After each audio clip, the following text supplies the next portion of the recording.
Baik, Assalamualaikum warahmatullahi wabarakatuh. Selamat malam, selamat sejahtera untuk kita semua.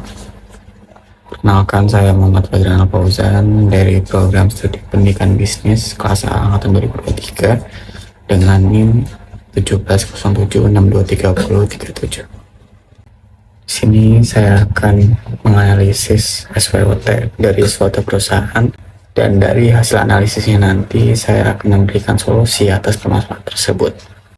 Namun sebelum masuk ke pembahasannya, tentu kita harus mengetahui tentang profil perusahaannya, di mana saya mengambil perusahaan dengan tipe hipotetikal, yaitu perusahaan fiktif, di mana perusahaan ini saya namakan PT Smoky.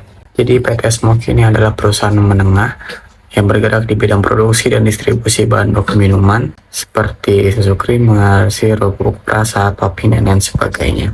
Dengan fasilitas produksi modern yang memanfaatkan teknologi, PT Smoky memastikan setiap produk yang dihasilkan memiliki standar kualitas yang tinggi, konsistensi rasa yang terjaga.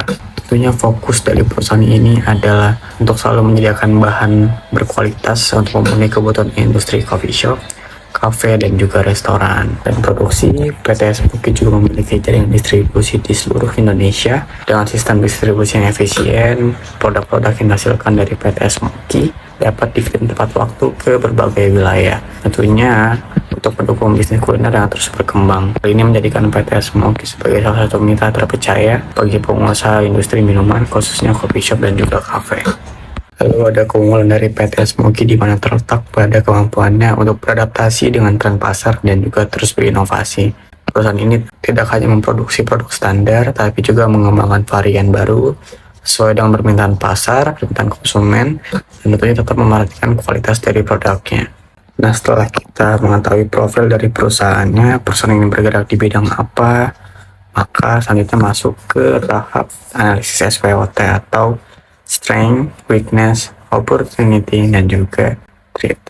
Baik, kita awali dengan membahas Strength atau kekuatan yang dimiliki oleh PT Smoky, di mana PT Smoky memiliki kekuatan pada kualitas produknya yang selalu terjaga dan konsisten, juga ditambah fasilitas produksi yang modern didukung dengan teknologi baru hingga mendukung perusahaan untuk memproduksi dalam skala besar. Tentunya kekuatan ini menjadikan salah satu pilihan utama bagi para mitra, terutama coffee shop dan cafe, untuk memilih PT Smoky sebagai mitranya.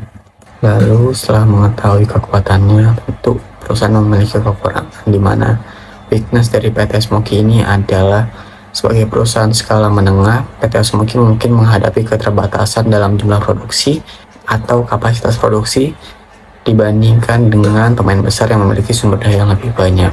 Hal ini dapat membatasi kemampuan perusahaan untuk memenuhi lonjakan permintaan dalam waktu singkat atau melakukan ekspansi secara cepat.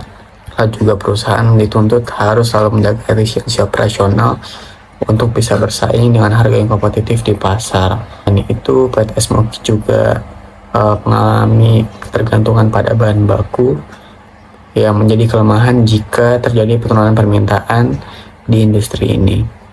Lalu juga ada sisi lain, yaitu perubahan tren dari coffee shop yang sangat cepat dan juga variatif. Tentunya PT Smoky perlu beradaptasi dengan perubahan cepat ini. Setelah mengetahui kekuatan dan juga kelemahannya, tentu ada namanya peluang yang bisa diambil oleh PT Smoky, di mana dengan bertumbuh pesatnya industri coffee shop di Indonesia, tentunya memberikan peluang besar bagi PT Smoky untuk memperluas pasar dan meningkatkan volume distribusi produknya.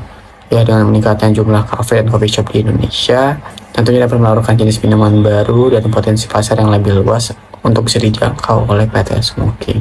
Selain itu, PT Smoky juga memiliki peluang untuk memanfaatkan tren konsumsi yang berkembang seperti minuman berbasis kopi kekinian atau pemilihan minuman yang sehat. Dengan mengembangkan produk baru yang sesuai dengan tren pasar serta mempertimbangkan ekspansi pasar, PT Smoky tentu dapat memperluas jangkauan pasarnya dan memperkuat posisinya sebagai pemimpin pasar di industri bahan baku minuman. Lalu di balik adanya peluang, tentu ada ancaman yang bisa membahayakan dari PT Smoky itu sendiri, di mana tentu adanya persaingan yang ketat di industri bahan baku minuman menjadi ancaman utama bagi PT Smoky. Tentunya banyak pemain besar dan kecil yang memperebutkan pangsa pasar yang lebih luas yang dapat menekan margin keuntungan dari perusahaan. Tentunya PT Smoky harus perlu inovasi lebih lanjut agar bisa mempertahankan posisinya di pasar. Selain itu juga ancaman kedua adalah perubahan preferensi konsumen menuju pilihan yang lebih sehat dan juga kenaikan harga bahan baku seperti susu atau gula yang dapat meningkatkan biaya produksi. Jika tidak dikelola dengan baik, tentu hal ini dapat berpengaruh signifikan terhadap profitabilitas yang didapatkan oleh perusahaan. Lalu dari analisis seperti tadi, saya menyimpulkan ada beberapa permasalahan inti yang dihadapi oleh PT Smoky.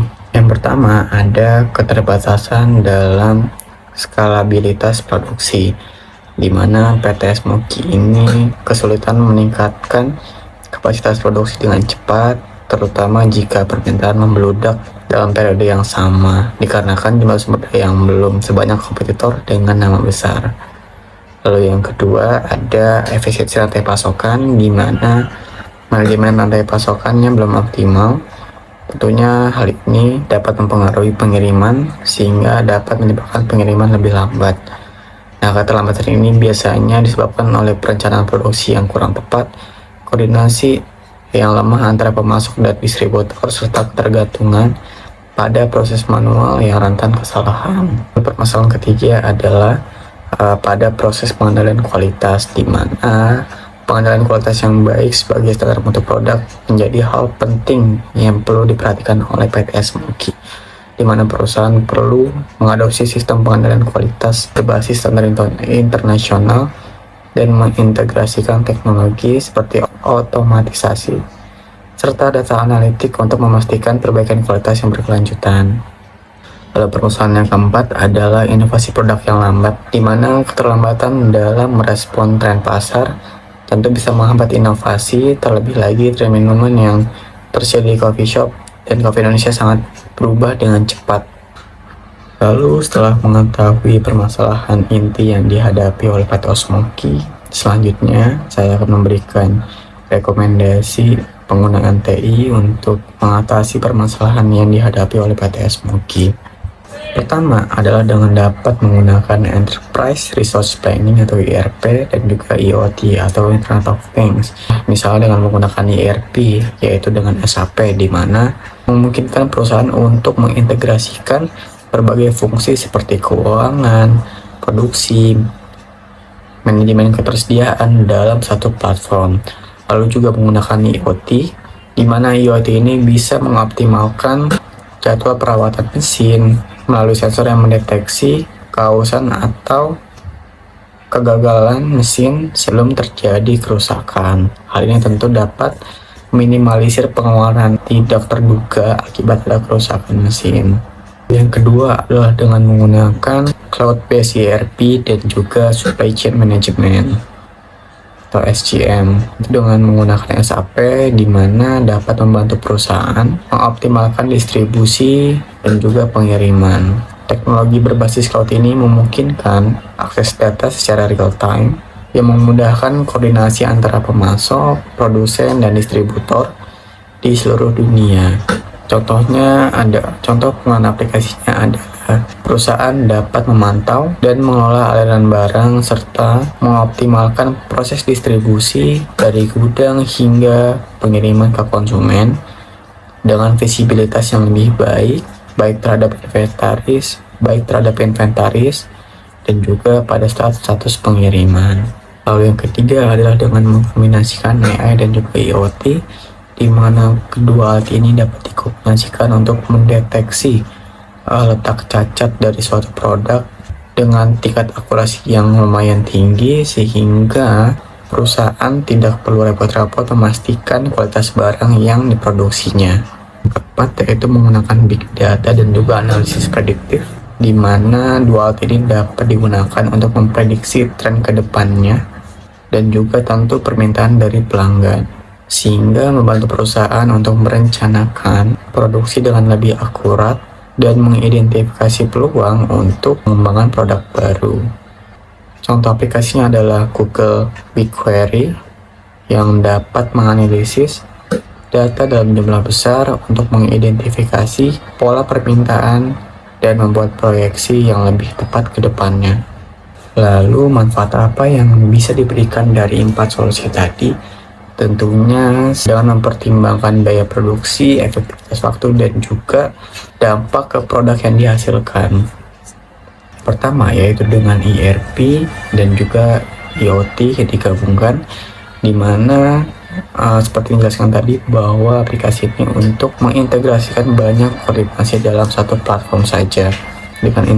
Dengan integrasi ini, proses seperti pencatatan transaksi atau pemantauan inventaris bisa dilakukan secara otomatis sehingga dapat mengurangi waktu dan risiko kesalahan dari manusia, dan tentunya dapat mengurangi biaya operasional, di mana IoT dapat mengoptimalkan perawatan mesin dalam produksi, dan di mana sensor IoT yang dipasang pada mesin dapat mendeteksi potensi kerusakan sebelum terjadinya kerusakan, di mana perusahaan dapat melakukan perawatan preventif dan mengurangi biaya perbaikan secara mendadak di luar dari yang disediakan. Tentunya dari kedua hal tadi, ERP dan IoT ini sangat membantu perusahaan, terutama dalam mengurangi efisiensi, biaya produksi, biaya perawatan mesin, biaya operasional, dan biaya lainnya. Lalu yang kedua tadi ada cloud-based ERP dan juga supply chain management atau SCM, di mana teknologi berbasis cloud ini memungkinkan perusahaan untuk mengurangi biaya produksi, biaya infrastruktur IT yang besar, karena data dan aplikasi tidak lagi memerlukan server fisik yang mahal. Selain itu, dengan visibilitas yang lebih baik terhadap aliran barang dan status pengiriman, perusahaan dapat mengurangi biaya pengelolaan inventaris dan pengiriman yang tidak efisien. Tentunya penggabungan dari cloud-based ERP dan SCM ini dapat memberikan fleksibilitas lebih besar dalam manajemen rantai pasokan makanan dan memudahkan perusahaan untuk menanggapi perubahan permintaan dan mengurangi pemborosan dalam distribusi serta pengiriman. Lalu ada penggabungan AI dan juga IoT, di mana dua aplikasi ini memungkinkan perusahaan untuk mengoptimalkan proses pengecekan produksi, mana barang yang cacat otomatis akan dapat dideteksi dengan akurasi tingkat tinggi. Tentunya hal ini dapat berpengaruh pada jumlah biaya produksi yang dikeluarkan oleh perusahaan, di mana semakin banyak barang cacat yang dikeluarkan, maka semakin banyak juga pelanggan yang akan return dan dapat berpengaruh pada biaya garansi yang dikeluarkan oleh perusahaan. Selain itu, kepuasan pelanggan pun juga akan berkurang jika barang yang diberikan kepada pelanggan berupa barang cacat. Nah, dengan adanya kombinasi IoT dan AI ini sangat memungkinkan untuk meminimalisir hal-hal tersebut terjadi. Lalu yang terakhir, manfaat big data dan juga analisis, di mana tadi seperti sudah dijelaskan bahwa big data ini dapat memprediksi tren pasar yang akan berlaku ke depannya dengan mengumpulkan data-data dari banyak sumber dan dapat menganalisis otomatis tentang pola konsumsi lebih mendalam. Tentunya analisis prediktif ini dapat memberikan dan juga merencanakan produksi yang lebih akurat, meminimalisir kekurangan atau kelebihan stok, serta meningkatkan perencanaan dari permintaan pasar yang membludak. Tentunya penggunaan aplikasi ini berguna untuk efisiensi operasional secara keseluruhan dengan cara mempercepat pengambilan keputusan berbasis data yang lebih akurat dan merespon perubahan pasar dengan lebih cepat. Baik, sekian presentasi dari saya, kurang lebihnya mohon maaf. Assalamualaikum warahmatullahi wabarakatuh.